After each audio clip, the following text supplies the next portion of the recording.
Fantastic, and those are our five. So Betsy, why don't you start us off? Thank you so much for your patience. I know you've been waiting a long time. Thank you. I am from Calgary. I've been here for 27 years.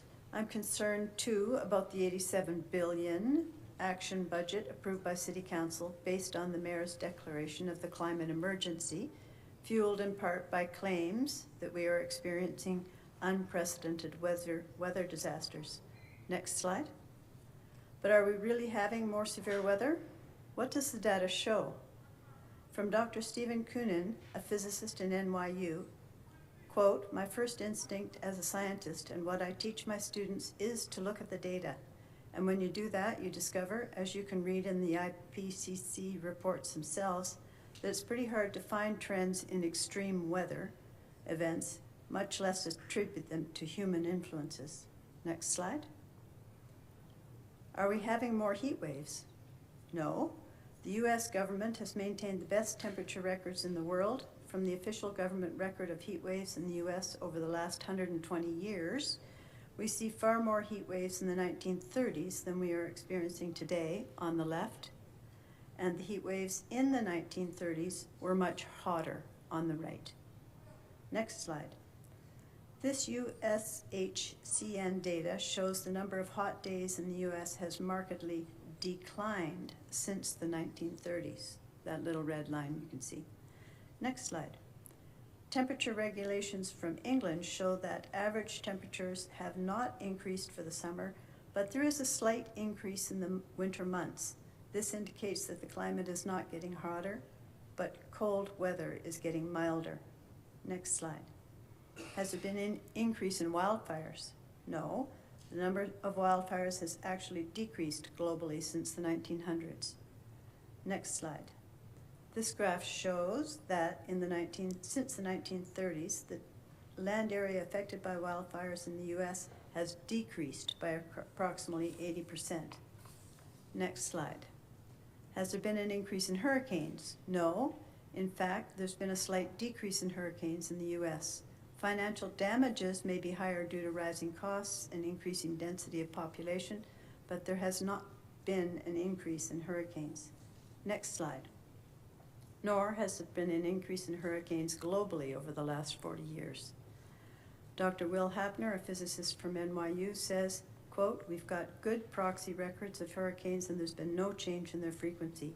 Even the IPCC admits that." Next slide. Are the polar ice caps melting? No. Satellite records of temperature in Antarctica since the late 1970s show fluctuations, but no increase. Next slide. Have global droughts increased? No. This record of global drought since 1950 shows fluctuations, but no increase in droughts. Next slide. If there is no climate crisis, why are we being told that there is? The climate crisis narrative is about power and control. Globally, $2.8 trillion has been pumped into the climate research over the last 20 years. $1 trillion is spent annually on climate action initiatives. Scientists who show the data that doesn't support the climate crisis narrative lose their funding, are vilified by colleagues and the media, and often get fired or are forced to retire. That leaves only compromised researchers who are afraid or unwilling to contradict the narrative. Next slide. In Canada, the Trudeau government created a $400 million green slush fund, Sustainable Development Technology Canada.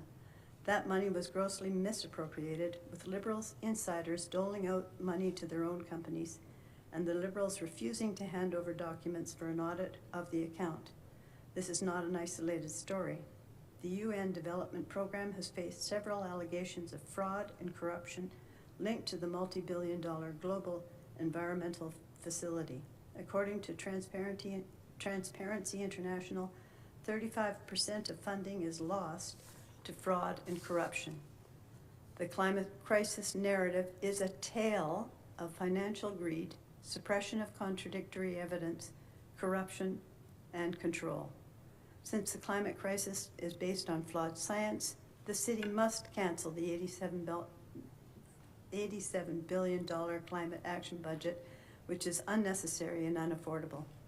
I call the city to withdraw from the Calgary Climate Hub, ICLEI, the Canadian Federation of Municipalities, and all other UN-affiliated organizations.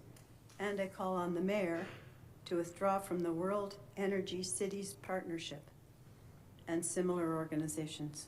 Thank you, Betsy. Unfortunately, you're at time, I'm done. but there may be questions for you.